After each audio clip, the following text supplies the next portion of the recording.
ரூமை சுத்தம் பண்ணுறதும் பாத்ரூம் கழுவுறதும் சமைக்கிறதும் இவ்வளோதான் வாழ்க்கை. அது இதை தாண்டி கனவு காண கூட நேரம் இருக்காது.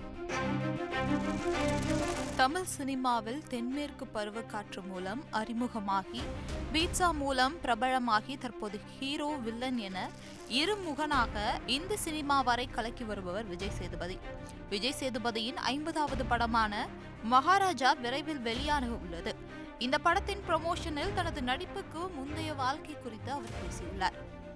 ஆரம்பத்தில் விஜய் சேதுபதி ஒரு கம்பெனியில் அக்கவுண்டன்டாக வேலை செய்து பார்த்துள்ளார். அப்போது மாதம் ரூபாய் 3500 தான் சம்பளமாக கிடைத்ததாம். அப்போது அவரது நண்பர் ஒருவர் துபாயில் வேலை இருப்பதாக மாதம் ரூபாய் 12,000 சம்பளம் கிடைக்கும் என்றும் கூறியுள்ளார். தான் தனது 20 வயதில் ஏதாவது சாதிக்க முடியாதா, குடும்பத்தை எப்படியாவது மேலே கொண்டு வந்து விட முடியாதா என்று ஏங்கியதாகவும், இப்போது அதை நினைத்து பார்க்கும் பொழுது ஏக்கத்தோடு சுற்றிய நினைவுகள் வருவதாகவும் பேசியுள்ளார். நான் இது இப்போ துபாயில் எல்லா இன்டர்வியூலையும் சொன்னேன். நம்ம மக்கள்கிட்டையும் அதை பகிர்ந்துக்கல, சந்தோஷம் தான் சார். முதல்ல இதை நான் சொல்லி சலிச்சு போன கதையாக இருந்தாலும் கேட்கறதுக்கு ஒரு சுவாரஸ்யம் இருக்குன்னு நினைக்கிறேன் சார். இங்கே ஒரு கம்பெனியில் அக்கௌண்டண்ட்டாக வேலை பார்த்துருந்தேன் சார். அது பேர் GKS enterprises, cement company sir. மாதம் 3500 சம்பளம் சார். இன்னொரு ஃப்ரெண்டு சொல்லி ஹீரோ ஸ்டார்னு ஒரு கம்பெனி இருக்குது, அங்கே துபாயில் வேலை கேட்குறாங்க, அங்கே 12,000 சம்பளம்னு சொன்னாங்க, 1000 திர்ஹாம் சேலரி. என்கிட்ட அப்போ பாஸ்போர்ட் இல்லை. நான் பாஸ்போர்ட் எடுக்கிறதுக்காக அப்ளை பண்ணியிருந்தேன். டைம் ஆகிடும், எனக்கு சீக்கிரம் போகணும், 10 நாளில் ஊருக்கு போகணும்னு சொல்லிட்டாங்க சார்.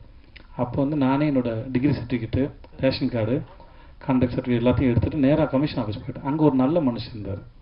எனக்கு யாரையும் எதிர்பார்க்கல. ஏன்னா ஏரியாவில் கவுன்சிலர் பார்க்கணும்னு சொன்னாங்க, காசு கொடுக்கணும்னு சொன்னாங்க. கையில் சுத்தமாக காசு கிடையாது, எனக்கு எதுவும் தெரியாது. அப்போ நான் இருந்த ஏரியா ஓகே. அப்போது நான் நேராக எதுக்கு எனக்கு யாரும் தெரியாதும்போது நான் நேராக கமிஷன் ஆஃபீஸ் போயிட்டேன். அங்கே போய் இந்த டிபார்ட்மெண்ட் கேட்டு உள்ளே இருந்தது ஒரு நல்ல மனுஷன் இருந்தார். அவர்கிட்ட இதெல்லாம் காமிச்சு, சார் குடும்ப சூழல்னால வேலைக்கு போகிறேன், எனக்கு இந்த மாதிரி கேட்குறாங்க சார், சீக்கிரம் போகணும் சார்னு. அந்த நல்ல நேரம் அவர் எடுத்தார் பாஸ்போர்ட். அந்த பாஸ்போர்ட் அப்ளிகேஷன் இவ்வளோ வந்திருந்தது சார். அதை எடுத்து என்னோடய அப்ளிகேஷன் எடுத்து, தம்பி நீங்கள் நாளைக்கு காலையில் போயிடுங்க உங்கள் ஏரியா போலீஸ் ஸ்டேஷனுக்கு. ஏரியா போலீஸ் ஸ்டேஷனுக்கு போனேன். அவர் என்னை கேட்டார், உங்களுக்கு கமிஷன் ஆஃபீஸில் ஆள் தெரியுமான்னு. எனக்கு யாரும் தெரியாது. ஆனால் எனக்காக அவர் சொல்லியிருக்காரு. பாஸ்போர்ட் கிடச்சிது, வாங்கிட்டு ஊருக்கு போனேன். ஒரு கவர் கொடுத்துருந்தாங்க. அந்த கவரை பார்த்து பட்டேல்னு ஒரு தாத்தா வருவார், அவர் கூட்டிகிட்டு போகிறோன்னு சொல்லிட்டாங்க. அவருக்கு 75 வயசு, எனக்கு 20 வயசு. அப்போது அவர் என்ன 21 வயசு எனக்கு. அவர் வந்தார், விஜய் அப்படின்னாப்புல கூப்பிட்டு போனால். வெளியே வந்தால் பாலைவனத்தில் மழை பெய்யுது. நம்ம துபாயில் பெரிய ஆளாக போகிறோம்டா அப்படின்னு நினச்சி கனவுகளோடு நான் போகிறேன். அங்கேருந்து ஒரு 15-20 நிமிஷம் என்னோடய ரூமு. அது மாதிரி ஒரு 6க்கு 3 பெட் ஒன்று கொடுத்தாங்க. அப்புறம் முடித்தோடனே என்னை நேராக கோயிலுக்கு கூப்பிட்டு போனாங்க.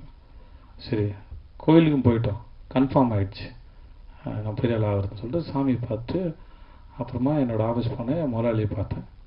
ஸோ இப்படி அப்புறம் ஆனால் நான் நினச்ச அளவுக்கு வாழ்க்கை மாறலை.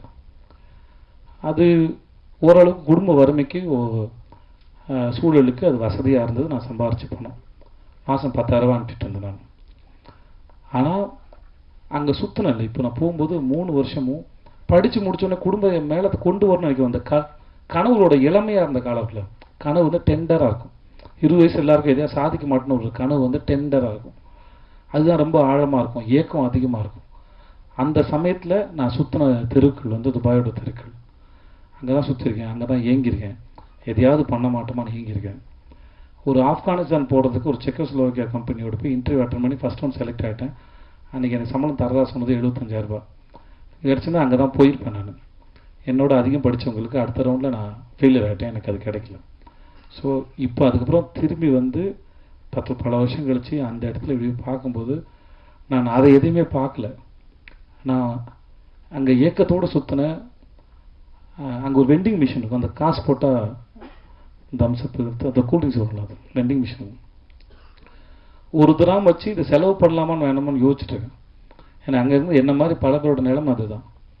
ஏன்னா காசு இஷ்டத்துக்கு செலவு பண்ணிங்கன்னா வீட்டுக்கு பணம் அனுப்ப முடியாது, கொண்டாட்டெல்லாம் முடியாது. அங்கே வியாழக்கிழமை ஆனால் எல்லோரும் ஒன்று கூடுவோம், ஒன்றா சமைச்சு பிரியாணி சமைச்சு சாப்பிட்டுட்டு அப்புறம் துணியெல்லாம் துவைச்சி காய போட்டுட்டு சாயந்தரம் ஆனால் அங்கே கிரிக் இருக்கும், அந்த ஊரை பரதுபாய் தேரதம் இருக்கும். அங்கே போய் சும்மா இருந்துட்டு திரும்பி இவ்வளோ தான் இருக்கும். ரூமை சுத்தம் பண்ணுறதும் பாத்ரூம் கழுவுறதும் சமைக்கிறதும் இவ்வளோ தான் வாழ்க்கை. அது இதை தாண்டி கனவு காண கூட நேரம் இருக்காது. ஸோ அந்த ஞாபகங்கள் தான் வந்துட்டு இருந்தது ஒழிய எனக்கு இது தெரியவே இல்லை. இந்த இடத்துல இருக்கும்போது பாரேன், அப்போது அன்னைக்கு நான் ஏக்கத்தோடு சுற்றின அந்த நாள் வந்து எனக்கு சொல்லியிருக்கு, உனக்கு ஒரு நாள் பரிசு இருக்குடா இந்த இடத்துலன்னு. ஸோ ஒவ்வொரு நாள் பின்னாடி வேற ஒரு நாளோட சேர்ந்து ஒரு முடிச்சிருக்கு. ஒவ்வொரு விதைக்கு பின்னாடி ஒரு பெரிய மரம் இருக்குது, அதில் நிறைய பறவைகளுக்கு கூடு இருக்குங்கிறது தெரியாதுல்ல, அது அந்த விதைக்கு தெரியாது இல்லையா? அதை போல தான் ஒவ்வொரு நாளையும் நான் பார்க்குறேன், நான் நினைக்கிறேன். செய்திகளை உடனுக்குடன் தெரிந்து கொள்ள உடனே சப்ஸ்கிரைப் பண்ணுங்க.